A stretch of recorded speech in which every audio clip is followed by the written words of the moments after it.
सदगुरु महाराज की जय। सिद्ध रामदेव जी महाराज की जय। सदगुरु नारायण दास बापानी जय। सत्य सनातन धर्म की जय। ओम नमः पार्वती पते हर हर महादेव महादेव।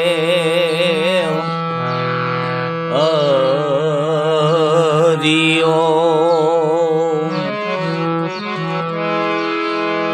तो श्री गुरु चरण सरोज रज निज मन मुकुर सुधारी।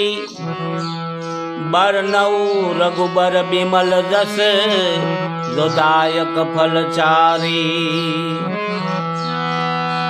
बुद्धि न तनु जानिके सुमिरो पवन कुमार।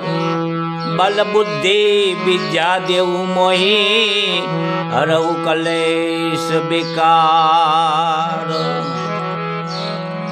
तमाम साधु संतो महंतो बेग भगवती जति सती आचार्य पुरुषो તેમજ હંસગતિના પ્રેમી આત્માઓના શરણમાં આ દાસના દાસ તિલકદાસના જય ગુરુ મહારાજ, જય અલખધણી, जय अखंड धनी, बंदगी साहेब की और सुमिरन सतनाम का। जय सिया राम, जय सिया राम, जय सिया राम। मारा वाला भक्तजनों, आत्मीयजनों, प्रियजनों अने जिज्ञासुओ, आप सर्वनु अखंड ज्योत चैनल में स्वागत से। पधारो मारा वाला। आपणे महापुरुषोनी वाणी विषे सरसा विचारणा करिए अने निजानंद करिए। આજે આપણે ગંગા સતી માની એક વાણી લેવાની છે અને એ વાણી એ પુસ્તક છે મારી પાસે, આત્મજ્ઞાની ગંગા સતીનું દર્શન, અને એમના લેખક છે લક્ષ્મણ પિંગલસિંહભાઈ ગઢવી। એ પુસ્તકના આધારે હું ચર્ચા વિચારણા કરું છું। અને બીજું કે મારા ગુરુ મહારાજની કૃપાથી મને જે સમજાણું છે તે મારા વાલા મારો નિજી મત રજૂ કરું છું। હું કહું તે જ સત્ય છે એવું નથી। આ તો મહાપુરુષોનો સંદેશ છે અને જિજ્ઞાસુ સુધી પહોંચાડવાનું કામ કરું છું એક ટપાલી તરીકે। મહાપુરુષો મને ને તમને, સંતો મને ને તમને એન કેન પ્રકારે કોઈ પણ પ્રકારે આપણા નિજ મુકામ સુધી પહોંચવાનો પ્રયત્ન કરે છે। એણે આ કાર્ય કરેલું છે શાસ્ત્રોનું દોહન કરી અને પોતાના ગુરુની કૃપાથી એમને જે અનુભવ થયો તે અનુભવ સિદ્ધ વાણી રૂપે એણે વાણી દ્વારા રજૂ કર્યું છે, જેને આપણે પદ કહીએ છીએ। તો આ ગંગા સતીનું એક પદ છે, બહુ સરસ મજાનું છે। આપણે એક એક ગંગા સતીના પદની જેમ સમય મળે એમ આ પુસ્તકના આધારે સરસા વિચારણા કરશું। તો આ ગંગા સતી માતાની વાણી છે, આપણે એ વાણીની ચર્ચા વિચારણા કરીએ।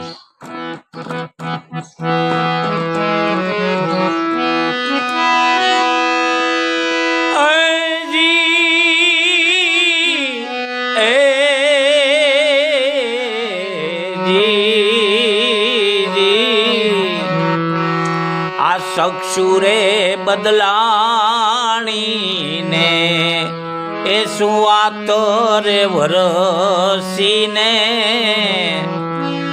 એ ફળી ગઈ મારી પૂરવની એ પ્રીત રે, ટળી ગઈ મારી એ જ અંતરની આપદા,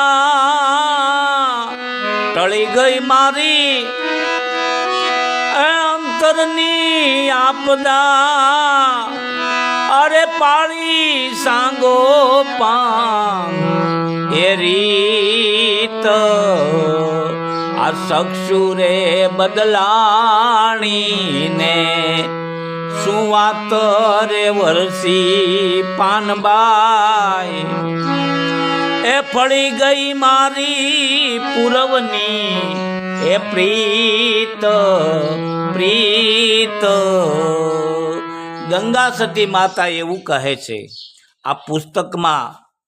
લક્ષ્મણજીભાઈ પિંગલસિંહભાઈ ગઢવીએ એવું અનુવાદન કરેલું છે પુસ્તકમાં કે ચક્ષુ બદલાણી એટલે આવૃત ચક્ષુ, અંતરાત્માને પામવા માટે પહેલા ચક્ષુને અંદર વાળવા પડે, તેનું દ્રષ્ટિચક્ર બદલી નાખવું પડે.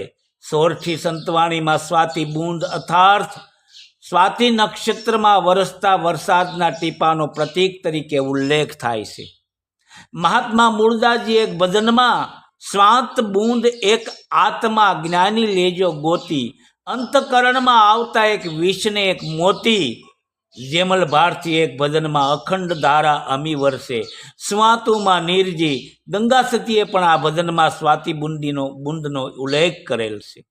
સ્વાતિ નક્ષત્રમાળાનું 15મું નક્ષત્ર છે. આ નક્ષત્ર સૂર્ય હોય તે સમયે પડતું હોય છે. આ નક્ષત્રમાં સૂર્ય હોય તે સમયે પડતું વરસાદનું પાણી સમુદ્રમાં મોતીની માછલીના પેટમાં જાય એટલે મોતી પાકે છે. એ સમયે ફણીધર નાગના મોઢામાં આ પાણી ઝેર બનાવે છે અને સકોર નામનું પક્ષી આ સમયગાળા દરમિયાન જ પાણી પીવે છે. બાકીના વર્ષના 340 દિવસો પાણી પીધા વિના ચંદ્રમાનું તેજ અમૃત પીએ છે. એવી લોકમાન્યતા છે. ગંગા સતીએ અમૂલ્ય વસ્તુની પ્રાપ્તિ થતાં દ્રષ્ટિ બદલાઈ જાય તેવી વાત કરે છે. ગંગા સતી સ્વાતિ બુંદને સકોર પક્ષી વચ્ચે પરાપૂર્વની પ્રીતિ છે તેને ભજનમાં પ્રતીક બનાવ્યું છે. કુટસ્થ જીવ, બ્રહ્મ અને ઈશ્વર એ 4 પ્રકારના ચેતન છે. જીવ અને બ્રહ્મનો ભેદ મિથ્યા છે, જડ શરીરને જીવાડે છે માટે તેને જીવ કહે છે. જીવ મિથ્યા છે પણ ભ્રાંતિથી પોતાને સત્ય માને છે. મુખ્ય આત્માના લક્ષણ છે સીધાભાસે પોતાને માન્યા છે. સીધાભાસનું લક્ષણ અસત જડ દુઃખ છે. તે લક્ષણો તેણે મુખ્ય આત્માને લગાડ્યા છે અને 2 શરીરમાં પ્રતિબિંબ આભાસ જીવ દેહ અને ઇત્યાદિ સર્વ સમુદાય હું જ સ્વયં માને છે. એ અવિધા છે.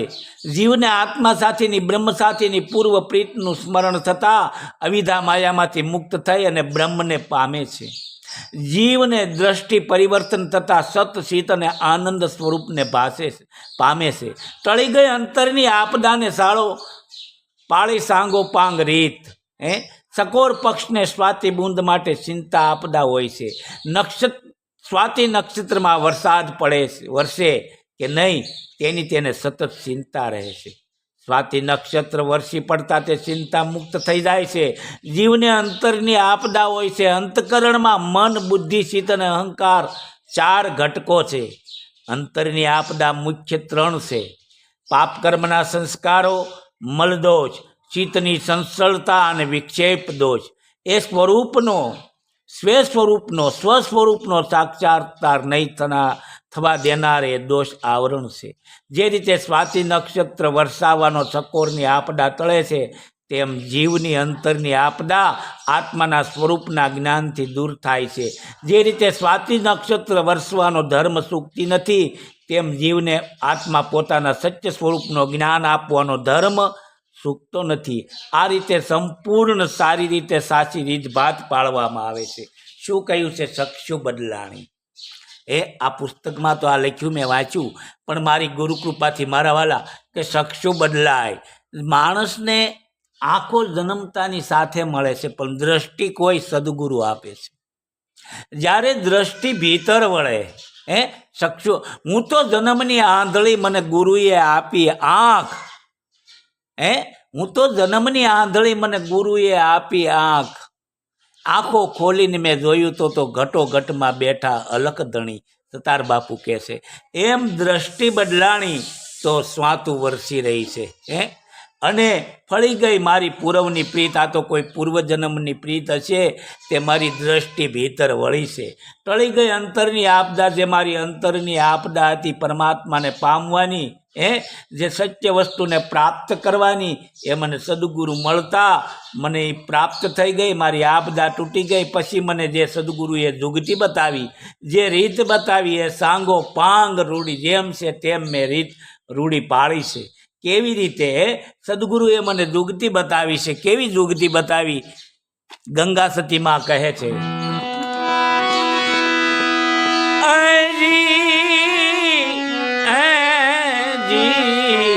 રામ રામ. આ નાભી રે કમળ થી એ પવન ને ઉલટાવ્યો ને અરે ગયો છે પશ્ચિમ દિશાની માય સુરતાસડી અજ શૂન્યમાં સુરતાસડી અજ શૂન્યમાં એ ચિત્તમાહી પુરુષને બાળ્યા એ ત્યાં આ ચક્ષુરે બદલાણી ને એ સ્વાતિ રે વરસ્યું ને એ ફળી ગઈ અંતરની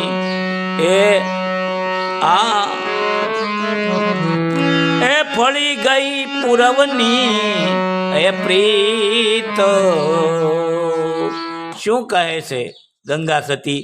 અને આ પુસ્તકની અંદર જે કહ્યું છે એ આપણે પહેલા જોઈએ કે નાભી કમળથી પવન ઉલટાવો ને ગયો પશ્ચિમ દિશામાં.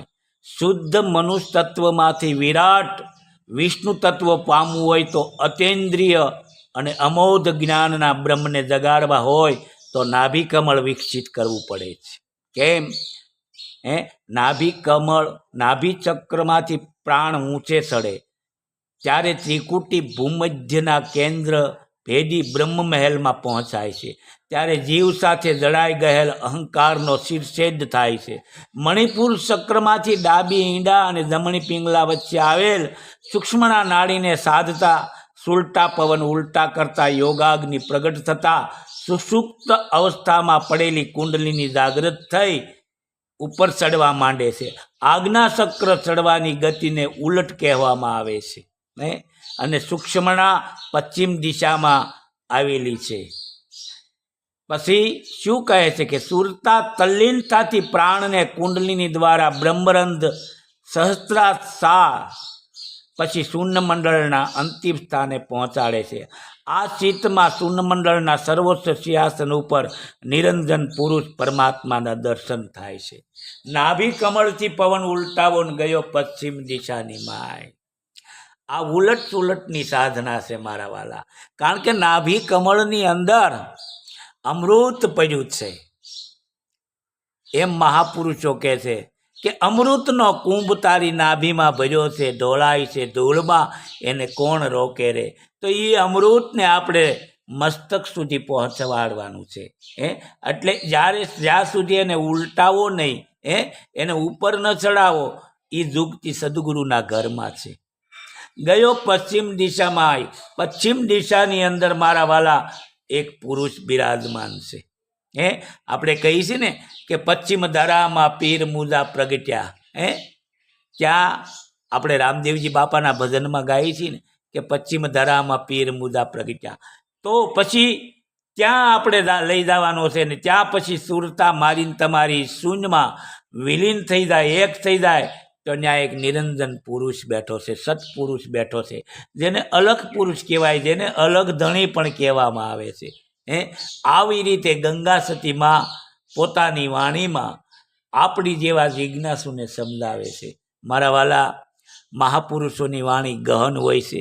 હું અને તમે એનો અર્થ કરી શકીએ, બહુ ભણેલા હોય કે જ્ઞાની હોય તો એનો ભાવાર્થ કરી શકીએ, પણ એનો ગૂઢાર્થ, એનું રહસ્ય, એ તો મારા વાલા એના ખોળામાં બેસવું પડે છે.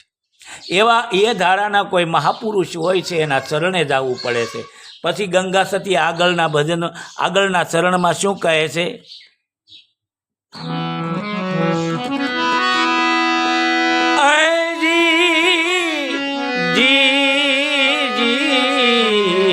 રામ રામ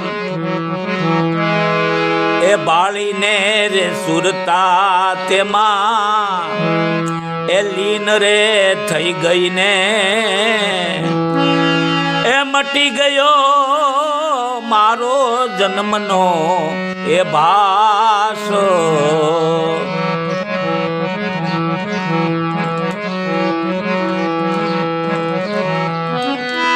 એ ભાઈ રે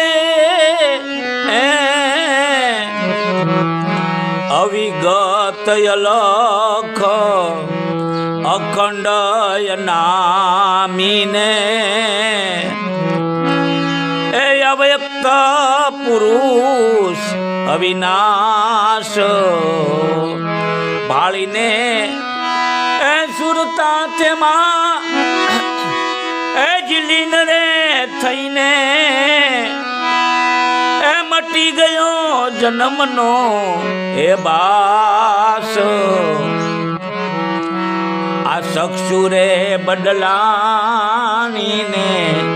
સ્વાતુરે વરસી પાનબાઈ શું કહે છે ગંગા સતી? અવિગત અલખ અખંડ અનામી અવ્યક્ત પુરુષ અવિનાશ.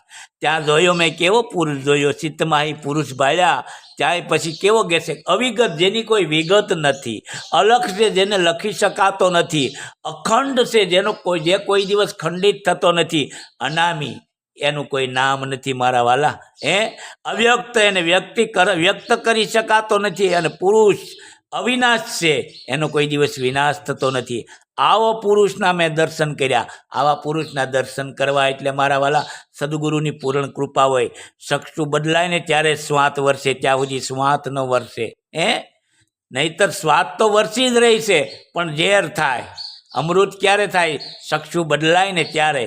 એટલે ગંગા સતી કહે છે કે અવિગત અલગ અખંડ અને અનામી, જેની કોઈ વિગત નથી, જે અલગ છે જેને લખી શકાતો નથી, અખંડ છે જે કોઈ દિવસ ખંડિત થતો નથી, અખંડાનંદ છે, અનામી જેનું કોઈ નામ નથી. સતાર બાપુ કહે છે ને, નામી સતા અનામી વિશ્વવ્યાપી છે વાલો. નામી સતા અનામી એ વિશ્વવ્યાપી છે વાલો. ખેલ અનેરા ખેલે યાદગાર દિલમાં, જીવનના સુર ચાલે છે એક તાર દિલમાં. સતાર બાપુ કહે છે ને, નામી સતા અનામી, આવો અનામી પુરુષ અવ્યક્ત, એને વ્યક્ત કરી શકાય નહીં.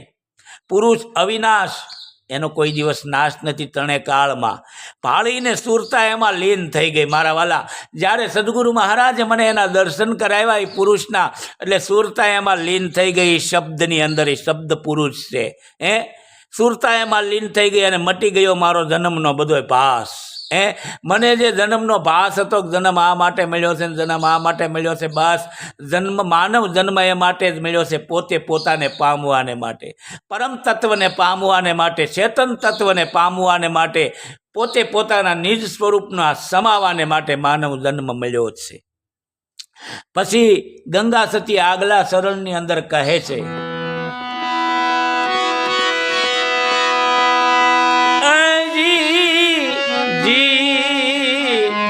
રામ રામ ઉપદેશ મળ્યો ને ટળી ગઈ આપદા, એ કરાવ્યો પરિપૂરણ અભ્યાસ. આ ઉપદેશ મળ્યો ને ટળી ગઈ આપદા, એ કરાવ્યો પરિપૂરણ અભ્યાસ. ગંગા રે સતી એમ કરીને બોલ્યા, ગંગા રે સતી એમ કરીને બોલ્યા, એ પછી આવી ગયો પરિપૂરણ એ વિશ્વાસ. આ ચક્ષુરે બદલાણીને એ સ્વાતુરે વરસી, અને પડી ગઈ મારી પૂરવની એ પ્રીત.